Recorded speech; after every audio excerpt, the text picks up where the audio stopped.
नमस्कार विद्यार्थी मित्रांनो, आज आपण 5व्या प्रकरणातील प्रॉब्लेम सेट 5 याचा आपण विचार करणार आहोत। या प्रॉब्लेम सेट 5 मध्ये क्वेश्चन नंबर 1 जो तुम्हाला दिलेला आहे तो क्वेश्चन नंबर 1 हा ॲक्च्युली ऑब्जेक्टिव्ह टाईप क्वेश्चन्स आहेत। त्यामध्ये काहीतरी 3-4 क्वेश्चन्स असे दिलेले आहेत ऑब्जेक्टिव्ह टाईप। त्यामध्ये काही पर्याय तुम्हाला निवडायचे आहे आणि त्याचं उत्तर तुम्हाला शोधायचे आहे। ती तुम्ही कराल असं मला अपेक्षित आहे, ते तुम्ही करावं। उरलेली जी उदाहरणं आहेत ऑब्जेक्टिव्ह टाईप सोडून बाकीच्या सगळ्या उदाहरणांचं थोडे कन्सेप्ट्स आपण या ठिकाणी घेणार आहोत। उदाहरणं अतिशय सोपे आहेत, कन्सेप्ट्स आपल्याला समजलेले आहेत, त्या कन्सेप्टचा उपयोग आपल्याला या ठिकाणी करायचा आहे। कुठलंही एक्झाम्पल म्हटलं की ते ॲप्लिकेशन असतं, हा भाग लक्षात घ्यायचा आहे। कारण मी जे शिकलेलो आहे त्याचा उपयोग मला उदाहरणं सोडवण्यासाठी कशा पद्धतीने होणार आहे हा एक महत्त्वाचा भाग आहे। कन्सेप्ट जर आपले व्यवस्थित नसतील तर उदाहरणं सोडवताना अडचणी बऱ्याच येतील। त्यामुळे आपण आधी ते कन्सेप्ट समजून घ्यावेत आणि ते वापरण्याचा सराव करावा। ठीक आहे, हे उदाहरणं सरावासाठी आहेत की जे कन्सेप्ट तुम्हाला दिलेले आहेत ते फिक्स व्हावेत, याच्यासाठी ही उदाहरणं आहेत। काही उदाहरणं 3 उदाहरणं मी या ठिकाणी लिहून ठेवलेली आहेत, ती अतिशय सोपी आहेत, पण ती एक कन्सेप्ट आपण बघूया। In this first example we are given adjacent sides of rectangle are 7 cm and 24 cm. Find the length of its diagonal.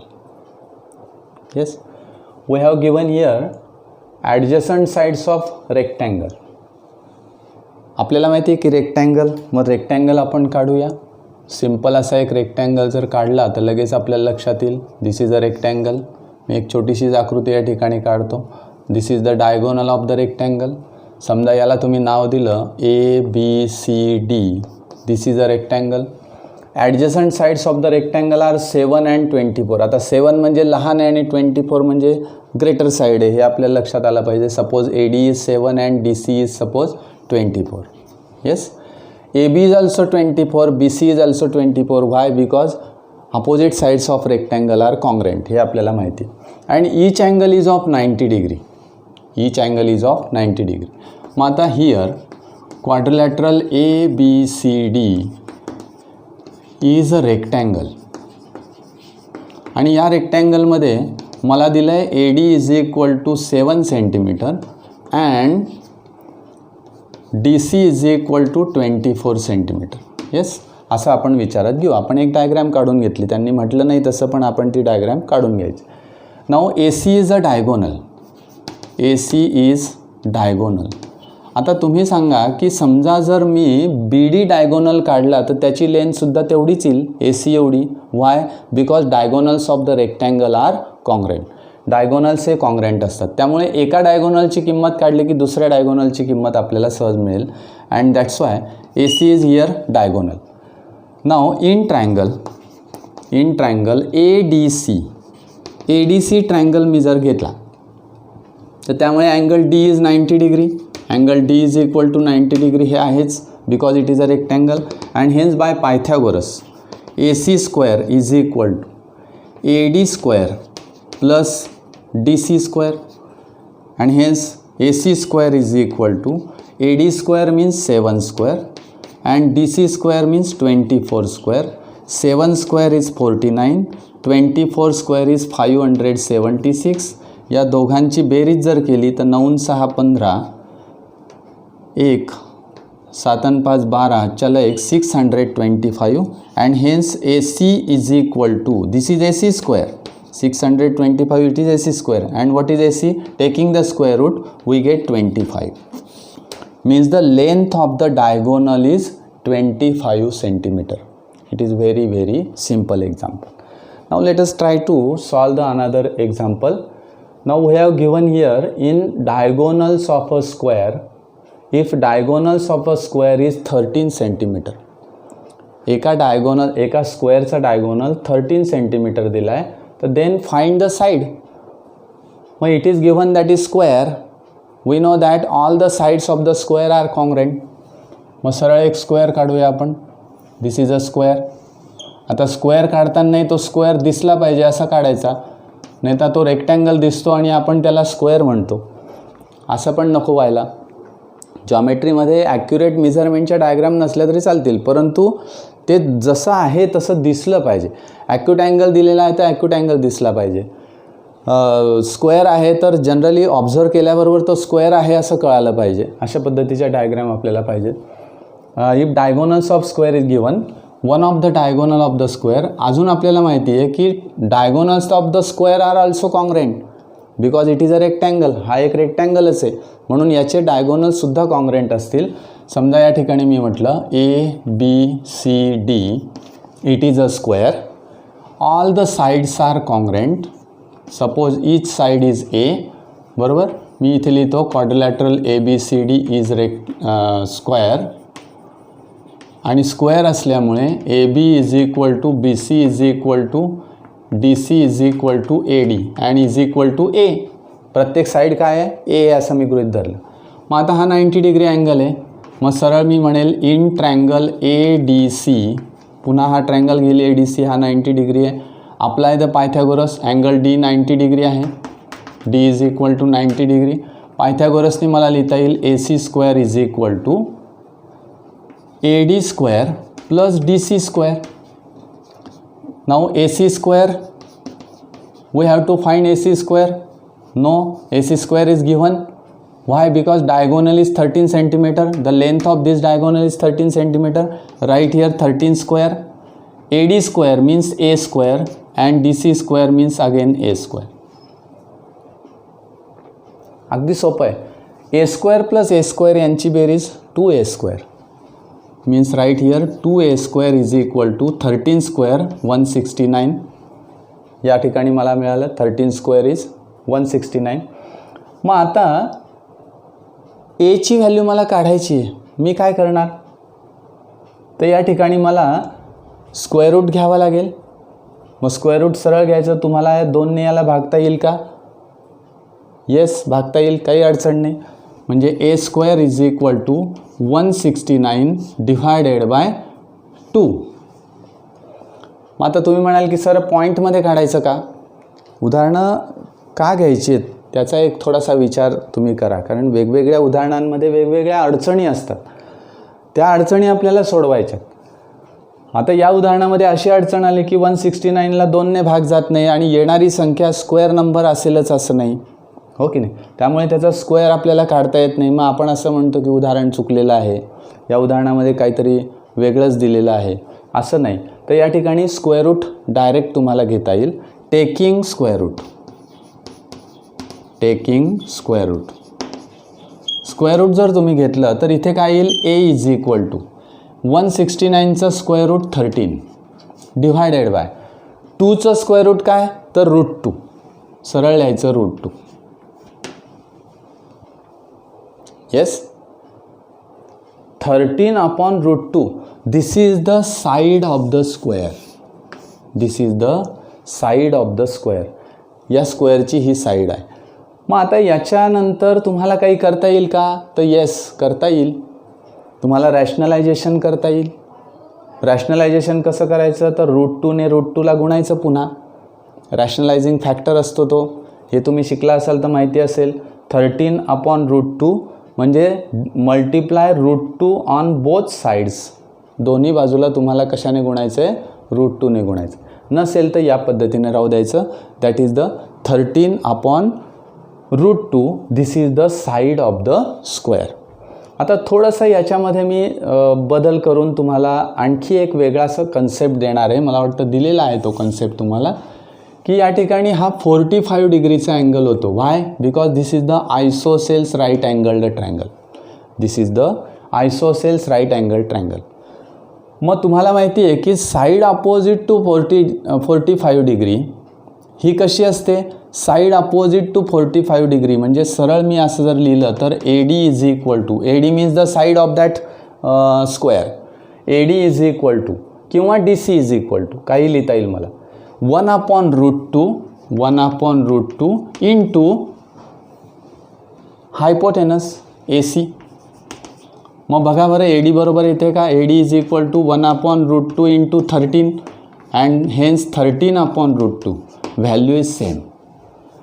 मग कसं मी विचारात घेतलं की हा ट्रायंगल कोणता आहे. 45, 45, 90. And we use the property of this 45, 45, 90 that the side opposite to 45 degree is 1/√2 times hypotenuse. आणि मग त्याप्रमाणे मी लिहिलं. मग आता याच्यावरून असा विचार करा की काय मला मिळतं आहे. 1/√2 इंटू हायपोटेनस असं मी जर घेतलं तर आणखी एक फॉर्म्युला आपल्याला या ठिकाणी मिळतो. मी जर या √2ने इकडे गुणलं तर √2 AD is equal to AC. मग √2 इंटू AD म्हणजे काय साईड आणि AC म्हणजे काय तर हायपोटेनस ऑफ स्क्वेअर.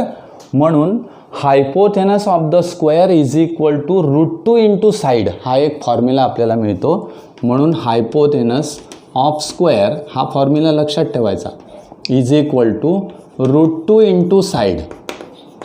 म्हणजे कुठल्याही स्क्वेअरची फक्त साईड दिलेली असेल तर मला हायपोथेनस काढता येईल.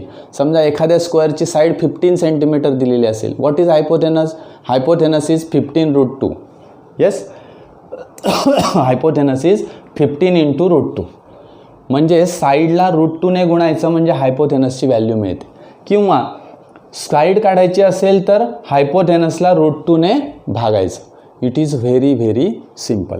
Yes. Now let us try to solve the third example. आता हे थर्ड एक्झाम्पल आपल्याला काय दिलं आहे पहा. Ratio of adjacent sides of a parallelogram is 3:4 and its perimeter is 112 centimeter. Find the length of the each side of the parallelogram. आता parallelogram आपल्याला माहिती आहे अपोजिट साइड्स आर कॉन्ग्रेंट पॅरलेलोग्रामचे. मी एक सिंपल एक पॅरलेलोग्राम या ठिकाणी काढून घेतो. तशी गरज नाही पण आपण काढून घेऊया. ठीक आहे. दिस इज द पॅरलेलोग्राम. आपण याला नाव देऊया ABCD. येस. आता याच्या ज्या साईड्स आहेत त्या इन रेशो आहेत 3:4. बरोबर. म्हणजे ही साईड AB आणि BC किंवा DC आणि BC किंवा DC आणि AD कुठल्याही दोन साईड्स तुम्ही घेऊ शकतात. Adjacent sides. Yes. Adjacent sides are ratio in 3:4 and its perimeter is given 12 centimetre. मग इथे मी असं म्हणतो quadrilateral ABCD is a parallelogram. हा पॅरलेलोग्राम आहे. म्हणून here AB is equal to. आता AB ही जी साईड आहे ती स्मॉलर आहे म्हणजे 3 आहे असं गृहीत धरू आपण. मग कॉमन मल्टिपल आपण घेतो x. म्हणून AB is equal to 3x and BC is equal to 4x असं मला दिलेलं आहे. Now what is the perimeter. मग ही जर साईड 3x असेल तर इकडची सुद्धा 3x असेल. ही सुद्धा 4x आहे. ही 4x आहे. बरोबर आहे. BC is 4x that's why AD is also 4x. मग इथे सरळ लिहितो मी perimeter is equal to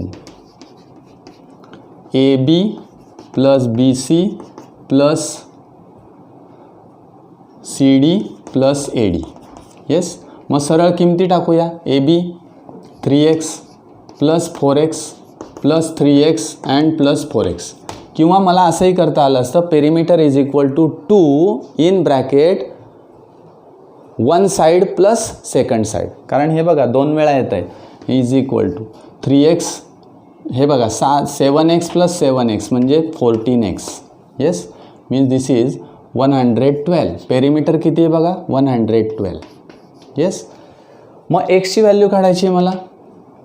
14x is equal to 112 and hence x is equal to 112 divided by 14 and hence x is equal to 8.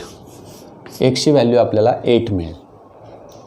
मग x ची value 8 मिळाली तर सरळ तुम्हाला एक साईड काढता येईल. काय म्हटलेलं आहे find the length of each side. Each साईडची लेंथ काढता आली का बघा. AB is equal to 3x. 3x means 8 into 3 that is 24. Yes. ही 24 आली तर CD किती येईल 24. म्हणून सरळ लिहिता येईल इथे AB सरळ असं लिहायचं बघा, A B is equal to C D is equal to 3x and that's why 3 × 8 that is 24. त्याचप्रमाणे सेकंड पॉईंट लिहायचा, B C is equal to A D is equal to 4x means 4 × 8. Yes, 8 चौक 32, 32 centimetre. म्हणजे अशा पद्धतीने आपल्याला हे उदाहरणं सोडवायला लागतात. येस, आता एक उदाहरण दिलेलं आहे ते याच्यावरचं आहे, दॅट इज द काय म्हणूया आपण, डायगोनल्स ऑफ द रॉम्बस, म्हणजे रॉम्बसवरचं एक उदाहरण दिलं आहे. पुन्हा रॉम्बसच्या प्रॉपर्टीज आपल्याला रिकॉल कराव्या लागतील. Now what are the properties of the rhombus? All sides are congruent. This is the first property. What is the second property? Diagonals of the rhombus are perpendicular bisectors of each other. This is the second important property of the rhombus. Question is given, that is diagonals PR and QS of a rhombus are 20 centimeter and 48 centimeter. Find the length of side. Find the length of side PQ. आता एका साईडची length काढली की सगळ्या साईडची length सारखी असेल, हा भाग आपल्याला माहितीच आहे. आपण एक रॉम्बस या ठिकाणी काढूया. This is a rhombus. Yes, suppose we say that PQRS is a rhombus, diagonal PR and QS असं म्हटलेलं आहे. PR and QS, PQRS समजा आपण नावं देऊन पाहूया, PQR and S. Yes, PR किती आहे? 20, बरोबर, correct. PR 20 and QS 48. Me correct का म्हटलं त्याचं लक्षात आलं असेल तुमच्या. तर PR लहान दिसतोय, QS मोठा दिसतोय, म्हणून मी करेक्ट म्हटलं. म्हणजे नावं आपल्याला या पद्धतीने दिले तरी चालते. आता आपल्याला माहिती आहे की diagonals are perpendicular bisectors of each other, हे आपल्याला माहिती आहे. त्याच्यावरून मला PO is equal to OR काढता येईल. It is very simple. Here quadrilateral PQRS is a rhombus. त्यामुळे मला काय लिहिता येईल? PQ is equal to PS is equal to SR is equal to QR. Yes, हा पहिला मुद्दा. And PR is perpendicular to QS. Yes, and hence PO is equal to, आपण एक मुद्दा पुन्हा लिहून घेऊया, diagonals of the rhombus. Diagonals of rhombus are perpendicular bisectors of each other. And hence मला लिहिता येईल बघा, PO is equal to OR. मग मी सरळ एकच काढतो ही PO. ठीक आहे, PO is equal to 1/2 into PR. And hence 1/2 into PR that is 20 is equal to 10. म्हणजे PO is equal to 10. Similarly त्याचप्रमाणे मी जर गेलो तर OS इज इक्वल टू काय मिळेल मला? OS is equal to 1/2 SQ किंवा QS is equal to 1/2 into QS is 48 is equal to 24. बरोबर आहे. OSची व्हॅल्यू मला 24 मिळाली. जसं OS 24 आहे तसं OQसुद्धा 24 आहे. हां, मी या दोनच व्हॅल्यू घेतल्या कारण मला त्या उपयोगात आणायच्या आहेत. This is the 10 and this is 24. Yes, ही साईड मला काढता येईल. Why? Because diagonals are perpendicular bisectors of each other. बरोबर. मग सरळ या ठिकाणी राईट अँगल ट्रायंगल्स तयार होतात 4. POS POQ, नंतर QOR, all these are the right angle triangles. मग मी इथे म्हणेल इन राईट अँगल्ड ट्रायंगल कोणता घेतात? POS. In this triangle what happen? PS square, Pythagoras मला वापरायचा. PS square is equal to PO square plus OS square. PO square plus OS square. आता काय काय दिलं आहे मला?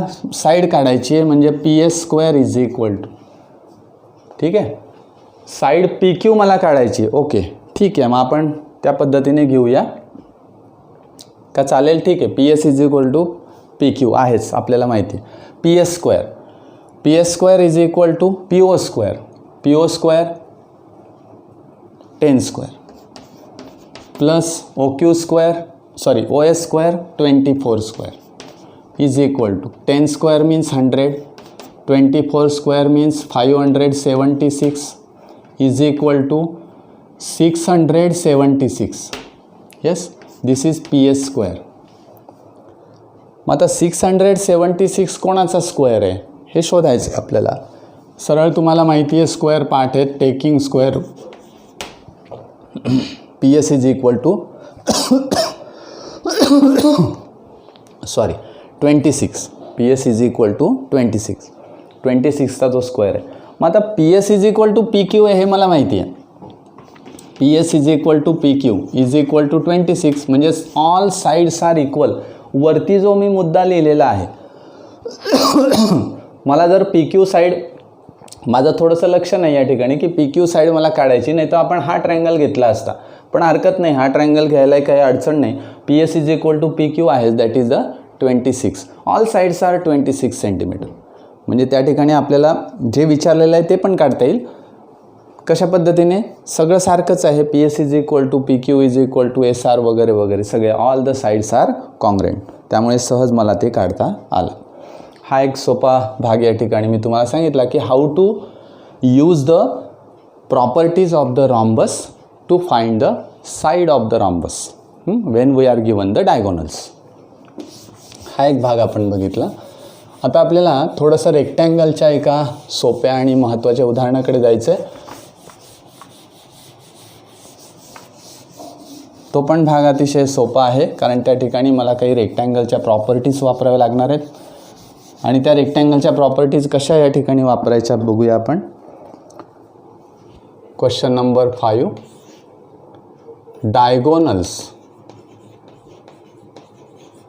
Diagonals of a rectangle.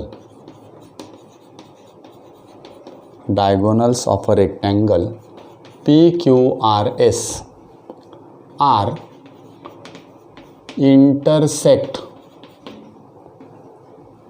intersecting in point M.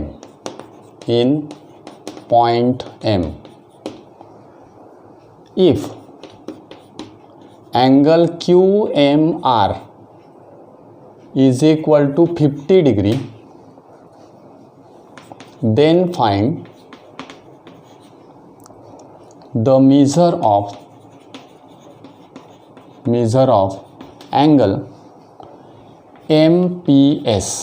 आता हा मुद्दा लक्षात ठेवा बघा, आपल्याला MPS अँगल काढायचा. काय काय दिलं आहे त्याप्रमाणे डायग्रॅम काढूया. This is a rectangle. त्या रेक्टँगलमध्ये अँगल कोणता दिला आहे तो नीट बघूयात आपण. This is a rectangle. Yes, diagonals काढून घेतले. Draw the 2 diagonals. हा एक अँगल 50 डिग्री दिलेला आहे. त्याचं नाव काय बघा, QMR. हा M पॉईंट आहे असं लक्षात आलं. QMR, हा Q घेतला मी, हा M आणि हा R घेतला, हरकत नाही. हा 50 डिग्री आहे. मग आता PQR आणि S, मग या ठिकाणी P घ्यावा लागेल मला. हा QR आणि इथे S. मला अँगल कोणता काढायचा बघा, MPS या अँगलचं मेजर मला काढायचं. खूण या ठिकाणी केलेली.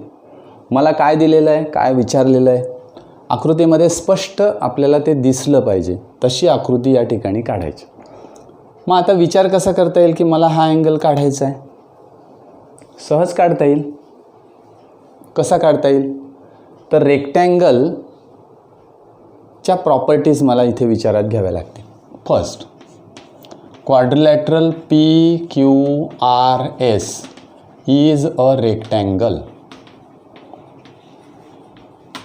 बरोबर आहे. PQRS काय आहे? रेक्टँगल आहे. रेक्टँगल आहे म्हणून काय? तर PR is equal to QS. PR is equal to QS. Diagonals of rectangle, they are congruent. मग अजून काय विचार करता येईल मला? तर diagonals of rectangle are also bisect each other. ते बायसेक्ट पण करतात, हे मला माहिती आहे. कॉन्ग्रेंट आहेत, बायसेक्ट करतात. मग एक विचार करा की RM is equal to MP तर मला मिळेलच, पण RM is equal to SM सुद्धा मिळेल. कारण काय?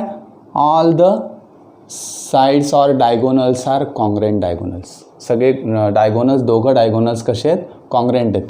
मी पहिला मुद्दा या ठिकाणी लिहिला. मग या ठिकाणी सरळ मला असं लिहिता येईल, RM is equal to MP. Yes, is equal to RM is equal to, बघा आता कशा पद्धतीने लिहायचं. RM is equal to MP is equal to 1/2 PR. yes, and QM is equal to MS is equal to again 1/2 QS. कारण काय येईल? 1/2 QS येईल. But PR is equal to QS हे दिलेलंच आहे मला, म्हणजे त्यांचे जे हाफ आहे ते सुद्धा इक्वल येतील. म्हणजेच RM is equal to MP is equal to QM is equal to MS. हे सगळं आपल्याला याच्यावरून कळतं आहे. याला आपण म्हणूया 1 आणि याला म्हणूया 2. फ्रॉम 1 अँड 2 मी असं लिहिलं की ऑल सेगमेंट्स आर कॉन्ग्रेंट. हे सगळे सेगमेंट्स कॉन्ग्रेंट येतील. हा मुद्दा विचारात घेतल्यानंतर RMQ, angle RMQ is equal to angle SMP. Why? Vertically opposite angle. Vertically opposite angles, हे व्हर्टिकली अपोजिट अँगल्स आहेत. म्हणून हा अँगल किती येईल? 50 degree. This is 50 degree. SMP and hence angle SMP is equal to 50 degree. Yes. Now in triangle SMP, बघा SMP triangle जर मी घेतला तर या ट्रायंगलमध्ये मला काय कळतं आहे? तर SM is equal to MP दिलेलं आहे का? बघा MS म्हणजे SM is equal to MP. SM is equal to MP. Yes. From 3 आपण म्हणूया. याला 3 नंबरचं एक्झाम्पल आपलं स्टेटमेंट देऊया. हे दोन साइड्स कॉन्ग्रेंट आहेत, याचा अर्थ हे दोन बेस अँगल्स कॉन्ग्रेंट येतील, हा आणि हा. Yes. Angle MSP is congruent with angle MPS. आणि हे अँगल x डिग्रीचे आहेत असं मी मानतोय. आता बघा इज इक्वल टू म्हणूया आपण. हा अँगल x डिग्री आहे, हा सुद्धा x डिग्री आहे. हा अँगल 50 डिग्री झालेला आहे. मग पुढे काय करणार मी? In triangle MSP sum of measures of 3 angles of a triangle is 180 degree, and that's why angle SMP plus angle MSP plus angle MPS is equal to 180 degree. This angle is 50 degree plus this angle is x plus x is equal to 180. हा x plus x म्हणजे 2x झाला. म्हणजेच हा 50 इकडे वजा करायचा आहे. 2x is equal to 180 minus 50 and 2x is equal to what? 130 and hence x is equal to 65 degree. मग x म्हणजे कोणता अँगल आहे? हा अँगल आहे. तुम्हाला जो रिक्वायर्ड अँगल आहे बघा MPS. This MPS angle is of 65 degree. Yes, MPS angle हा 65 डिग्रीचा तुम्हाला मिळेल. सहज आपल्याला अशी उदाहरणं सोडवता येतात. फक्त भाग असा आहे की याच्यात मी प्रत्येक वेळेस तुम्हाला सांगतो की या ठिकाणी जे लिखाण करायचं आहे, लिहायचं जे आहे आपल्याला, तो सगळ्यात महत्त्वाचा मुद्दा आहे. हे तोंडी उदाहरण सोडवता येईल आपल्याला. समोर बघितल्यानंतर रेक्टँगल, त्याच्या प्रॉपर्टीज वगैरे लगेच लक्षात येतात आपल्याला. हा 50 डिग्री हा आयसोसेल्स ट्रायंगल होतो, लगेच हे दोघं अँगल्स कॉन्ग्रंट असतात. 180मधून 50 गेला तर जे बेरीज उरेल त्याला 2ने भागितलं की मला ईच अँगल, प्रत्येक अँगलचं मेजर मला मिळेल. पण हे जे भाग आहे हा लिहून दाखवणे, कशा पद्धतीने आलेलं आहे हे लिहून दाखवणे, एक्सप्रेस करणे, हे सगळ्यात महत्त्वाचं काम आहे. ओके, आता एक लास्ट एक्झाम्पल आहे ते आपण घेऊया. नंतर पुढच्या स्ट्रीममध्ये आपण बाकीची उदाहरणं घेणार आहोत. एक शेवटचं उदाहरण आहे, ते उदाहरण आपण आता या ठिकाणी घेऊया. ते प्रूफ आहे. It is very very simple proof again.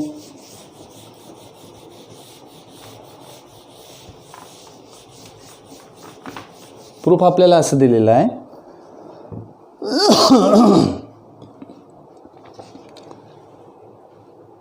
7 नंबरचं उदाहरण आहे तुमच्या पुस्तकामधलं. अशा ठिकाणी अशा प्रकारे एक डायग्राम दिली आहे. सिंपल डायग्राम आहे.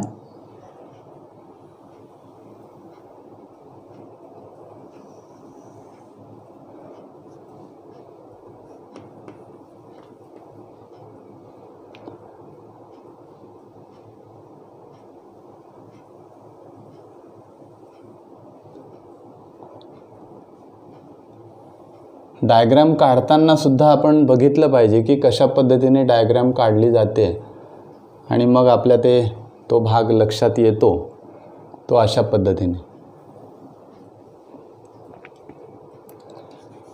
पॉईंट्स दिलेत AC, इथे हा BQ आहे, P आहे, R आहे. डायग्राम सिंपल आहे. त्यामध्ये आपल्याला दिसत आहेत 2 पॅरलेलोग्राम तयार झालेले आहेत. तर ही जर डायग्राम विचारात घेतली तर इट इज अ प्रिझम असं लक्षात येईल आपल्या.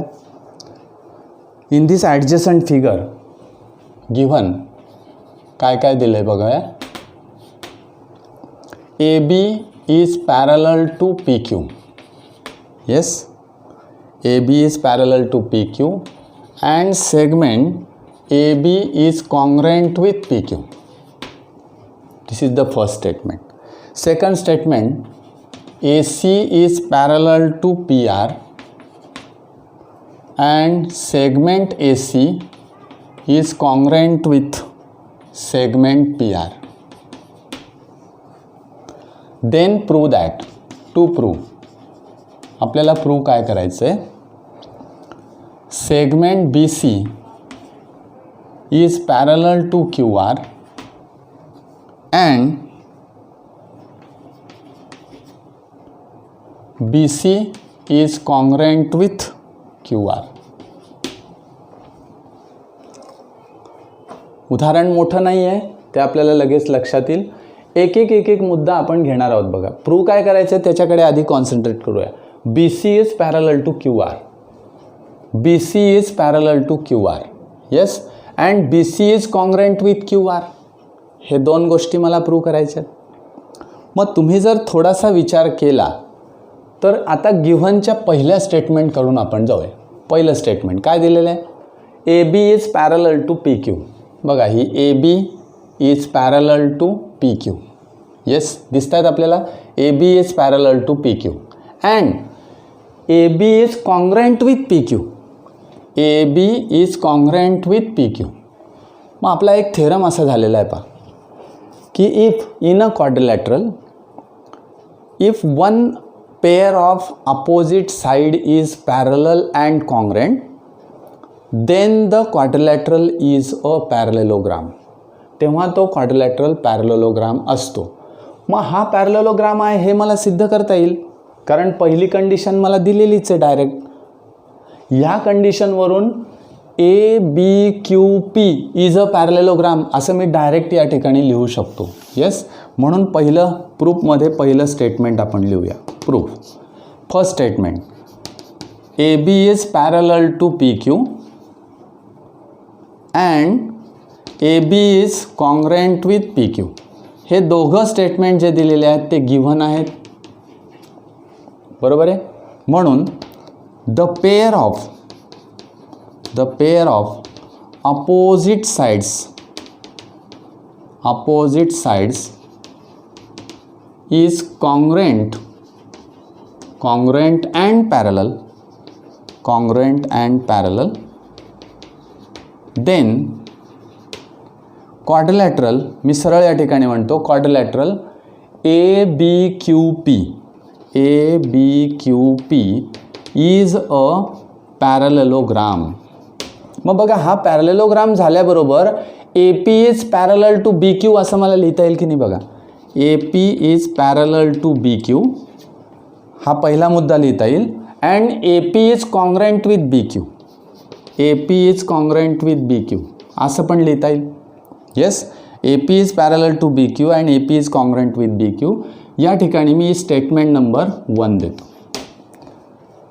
दिस इज स्टेटमेंट नंबर 1. आता मी काय काय प्रूव्ह केलं बघा, की हा पॅरलेलोग्राम आहे असं प्रूव्ह केलं, A B Q P. Yes, पहिल्या स्टेटमेंटवरून मला एवढं मिळालं. हे स्टेटमेंट नीट लक्षात ठेवायचे. आता सेकंड स्टेटमेंटकडे मी जाणार आहे. What is second statement? A C is parallel to P R. A C means this A C is parallel to P R. बघा, AC is parallel to PR. From second statement, AC is parallel to PR and AC is congruent with PR. पुन्हा हे statement कसे आहेत तर given दिलेलं आहे. मग आता बघा, या दोन लाईन्स ज्या दिसत आहेत, AC is parallel to PR and AC is congruent with PR, म्हणजे ही AC PRला कॉन्ग्रँट आहे. पुन्हा तोच मुद्दा आला, बरोबर आहे. अँड हेन्स मग डायरेक्ट लिहिता येईल मला, one pair of opposite sides is parallel and congruent and hence which is a parallelogram? ACRP. Quadrilateral ACRP is a parallelogram. बघा, आता हा पॅरलेलोग्राम झाल्याबरोबर मला काय लिहिता येईल? A P is parallel to C R. A P is parallel to C R. अजून काय लिहिता येईल? A P is congruent with C R. A P is congruent with C R. Statement number 2. Yes, कशावरून आलं ते मी वरती लिहिलेलंच आहे. One pair of opposite side is parallel and congruent, that's why it is a parallelogram. आता prove काय करायचं आहे मला? बघा, प्रूव्ह करायचं आहे त्याच्याकडे आपण जाऊ. B C is parallel to Q R.